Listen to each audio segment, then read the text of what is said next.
I've always wanted to go on a Midwest barbecue road trip, and when our kids' spring breaks didn't line up, I knew it was time to introduce my son, Ethan, to Midwest barbecue.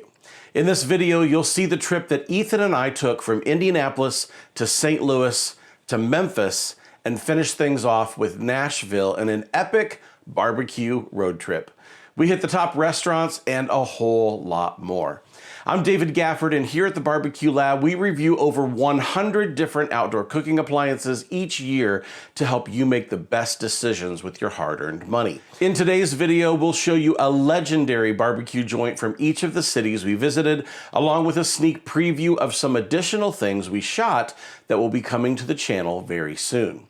We started out with a 4-hour trip to St. Louis, and most people would agree that the one place you have to eat while in St. Louis is Pappy's Barbecue. The line was out the door, and after a half-hour wait, we ordered and found a table. Ribs, brisket burn-ins, and all the sides started the trip off right. And here's how our dinner went at Pappy's. Here we are at Pappy's. We have our food. Ethan, what is your first reaction? This is very big. I think I underestimated how big this food was. Are you feeling super hungry? Yeah. All right, give it a try. Tell me what you think.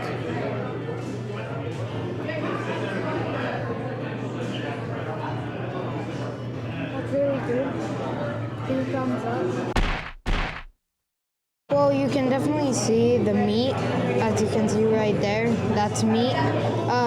Of course, there's beans because it's baked beans. How does it compare to Dad's beans? I think yours is better. Ooh, high praise.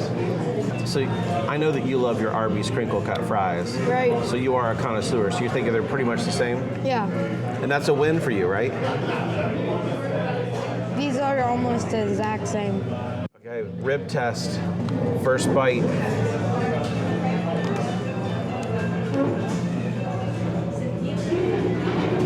They outperformed you. They what? They outperformed you on the ribs. They outperformed me? Uh-huh. Good thing they're rated the best ribs in America. So are they sweet or are they hot? No hot. It's more sweet. This is cherry wood. Is it? You can taste it? Cool. So you give it a thumbs up? Double. Double thumbs up. My first try, I'm gonna go in with the potato salad. Here's what it looks like.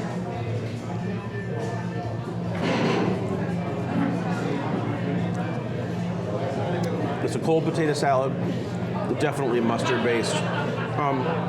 It's good. I'd say it's very similar to what I'd find at maybe Kroger. So good, but I think it's kind of supermarket potato salad. It's all right though, I like it. Next up, sweet potato fry, which is a family favorite. Let's see how they are. Those are good. Yeah, good standard sweet potato fry. Nothing super special about them, just salt, sweet potatoes. It's good. All right, here we go with the burnt end. Potato. This is burnt end brisket. Burnt end. Let's see how it tries. That's tasty. You can definitely catch the smoke on that. Some good smoke on these burnt ends. Yeah, I am pretty pleased with that.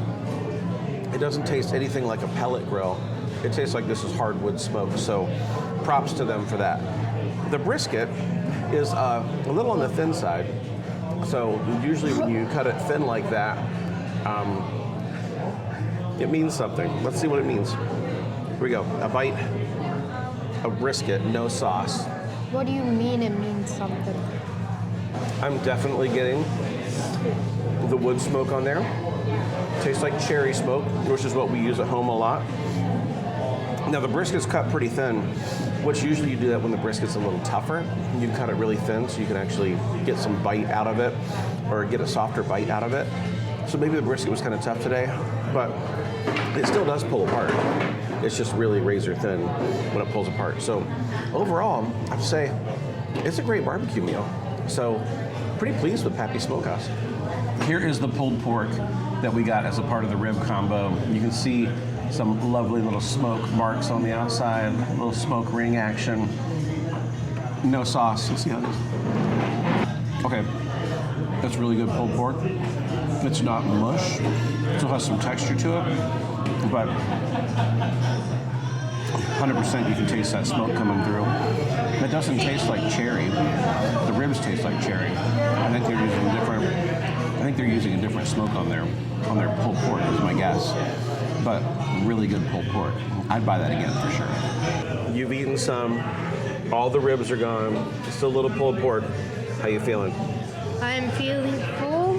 How full are you? Are you up to here or here? The full meter is about here. So you're very full. Yeah.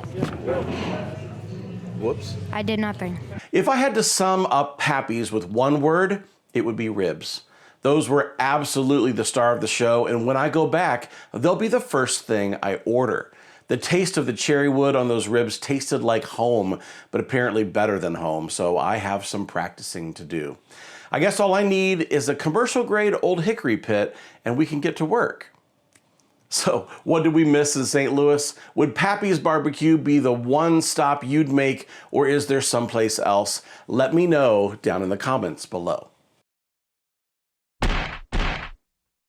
Before we get to our next restaurant, we got a quick tour of the new factory store at American Outdoor Brands. You might know them for Grill-A-Grills or Meet Your Maker, and we have a behind-the-scenes look at that new space, and it just opened up a couple of days before we arrived.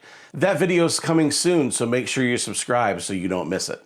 Also, on our way down to Memphis, we stopped to check in on Smokin' Brothers, get a tour of their factory, and see what they've been up to since we last chatted with them in 2020. That'll be coming soon to the channel as well if you want to hear more about American-made pellet grills. Next, we were off to Memphis, and we had multiple people tell us that Rendezvous was the place to get barbecue in Memphis. Rendezvous is a different style of barbecue compared to Pappy's. In St. Louis, they're using hardwoods in a rotisserie. Here in Memphis, they're directly grilling their ribs 18 inches over the fire. These are char-grilled ribs more than they are low and slow smoked ribs, and here's how our visit went down in the basement of Rendezvous. So we got there. Nachos and pork. Right, you gonna give it a taste for us? Yeah. There we go.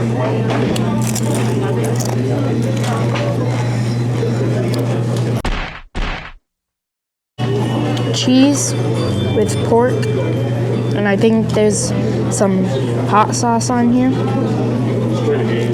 And so there's a lot of seasoning. And if you don't like seasoning, that might be a problem. All right, first things first, we're gonna start with the beans. There's some barbecue sauce in there, definitely a little bit of meat in there, but I mean, pretty similar to what you get out of a can with a little bit of meat and sauce. Not bad. All right, next we get the slaw. Very crunchy, vinegary. That's a good slaw. I like that. Let's see how this brisket is different than the last place. There's what our brisket looks like here. Definitely has some char on the top. You can tell, char grilled here. Definitely there's also a lot of seasoning on this brisket. You can see they've got their dry rub all over it. Let's see how it goes. Definitely better brisket than the last place. It does pull apart. That's quite good. No issues with that brisket. Here's our rib. Dry rub rib. Ready? Rendezvous rib. That membrane definitely still on the back. Really tough. But you can tell these are totally different cooking method on these. Yeah, way different than the last place. Intriguing how these are done because they're not anywhere close to the Pappy's ribs that we had. That membrane's still 100% on the bottom. A lot of dry rub on the top, but not a lot of smoke flavor at all. So I'm guessing they're char grilled. And yeah, I gotta say that I think Pappy's beats this place on the ribs. It's still a good rib. Definitely a different flavor though. Okay, Ethan, you just finished eating at Rendezvous for the first time. What are your thoughts? Did you like it better than the first barbecue place or not as much? In my opinion, I like the last one a little bit more. This place has very good plus sides. Like, if you live in this area, this is a really good spot to hit. The pork nachos was very good. I liked it. It had this little punch of spice with cheese and sauce and all that combined into one, which I loved. It just was interesting to see like different styles of cooking. All right, so we just finished eating at Rendezvous, and here's my thoughts. Overall, I think that Pappy's took this place to town, primarily because Pappy's is smoked, and you're talking about cherry wood and apple wood, and you're talking about real smoke. This is really char-grilled ribs. If you like char-grilled over charcoal, that's what this place is known for. And I thought the ribs were pretty good, but it's definitely not the smoked ribs that we're used to, that we make here on the channel and that we make at home. So totally different style. With the membrane on, if you're not used to having the membrane on and not having it scored or any of that, it's been a while since I've had ribs like that. So ribs were good. Pappy's definitely more to my taste. The pork was great, but not a lot of smoke flavor, a lot of char flavor, a lot of charcoal flavor. So the difference between the two, between this Memphis barbecue of the charcoal and the smoked over there at Pappy's, definitively different. In that Pappy's, you could taste the smoke, you could taste the wood. Here you can taste the charcoal, and it's not as tender here because it's not cooked as long here. So that was really interesting to me. But the Rendezvous, worth coming if you're in the Memphis area. If you haven't tried Memphis-style ribs cooked in this hot and fast method, they're very different from the style that I cook on this channel. I think it warrants some upcoming videos on rib styles and how you can bring different regional tastes home to your backyard. So, what restaurants did we miss in Memphis?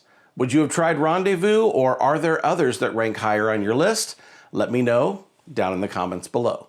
Now, since we were in Memphis, we booked a room at the Bass Pro Shops Pyramid and had our first overnight in a retail store. Tons of trips up the elevator to the observation deck, conquering the terror of walking on a see-through glass floor, trying and failing to record a podcast in a conference room, and nighttime bowling, which was a blast. Between Memphis and Nashville, we stopped by Southern Pride Smokers and got a tour of their operation, and Ethan took his first solo stint in front of the camera. I played cameraman, and that'll be coming soon, so make sure that you are not going to miss that one by subscribing to the channel and ring that bell so you don't miss anything. Before setting the navigation to take us to Nashville, we stopped by the drive-through safari park and fed all types of critters. We learned that camels are strong and will take entire bowls of food without asking. We found out that emus make a mess when they eat, and half the food ends up in your car if you don't hold the bucket outside the window. It also turns out that llamas don't give up once you've decided they've had enough, and when they've caught up to you, they will let you know their displeasure by spitting on you and all over the car. A special thank you to Dad, who took the truck and gave it a thorough cleaning upon our return. We fed a couple of bison and a couple of giraffes before making our way to Nashville to taste a couple of iconic flavors this town is known for. It's not technically barbecue, but there wasn't any way I was heading through Nashville without getting a Nashville hot chicken sandwich. Patty B's came highly recommended, and they did not disappoint. Ethan tried the zero hot Southern style sandwich, and I opted for the hot style. It was the fourth option of 7 total heat levels, and here's a little bit about our time at Hattie B's. So here I am crying from the hot. I was able to do it, but woo, nice and hot.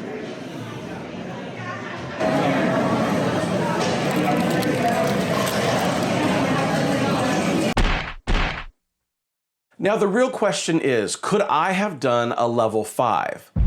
I think most likely, but a level 4 was just where I like it. Such a great experience getting some Nashville hot chicken at Hattie B's. So the question is, would that be your Nashville hot chicken sandwich stop, or is there someplace else on your radar?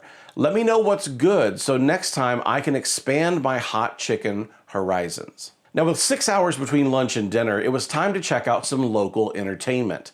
The Lane Motor Museum was our first stop, and we learned that Europeans really like cars with 3 wheels and unorthodox design. I think my favorite was the gyroscope 2-wheeled car, and how they came up with this is beyond me. Next, we went to Game Terminal and I educated Ethan on all of the classic arcade games. Castlevania, Q*bert, Star Wars, Captain America and the Avengers, and so much more. We had a ton of fun with the classics before we got our Nashville barbecue dinner. Martin's Barbecue Joint in Nashville is well known for their whole hog barbecue, which is exactly what we came for. Okay, it's what I came for since Ethan was barbecued out and opted for the chicken tenders and moon pie. The line was only about 10 minutes and the live band playing upstairs only added to a great vibe inside. I was underwhelmed with the look of my whole hog plate at first. No color, just naked pulled pork on a couple of pieces of bread, but it turns out this was very unassuming. The tenderness of this pork was next level. Not mushy, but tender like you can only get in a whole hog cook.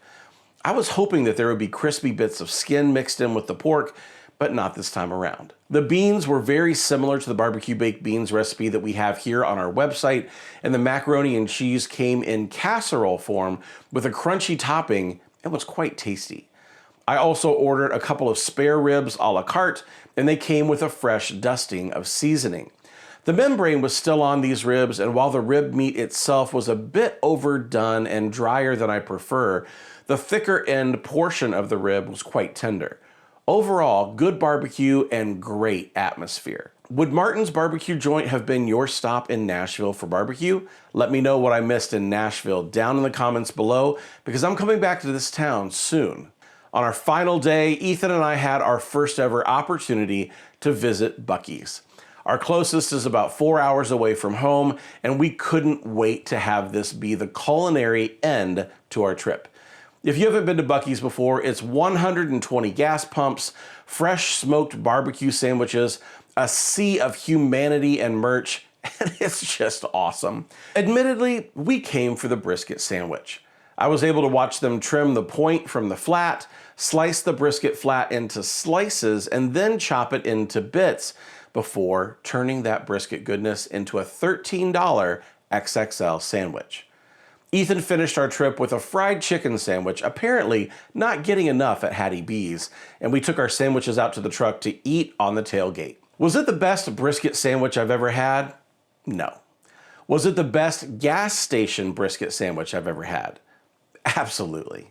Very heavily sauced brisket scooped onto a gigantic bun at a gas station is something that you need to experience at least once in your life. I can't wait to go back to try all the different types and cuts of jerky that they had. So many options, I couldn't believe it.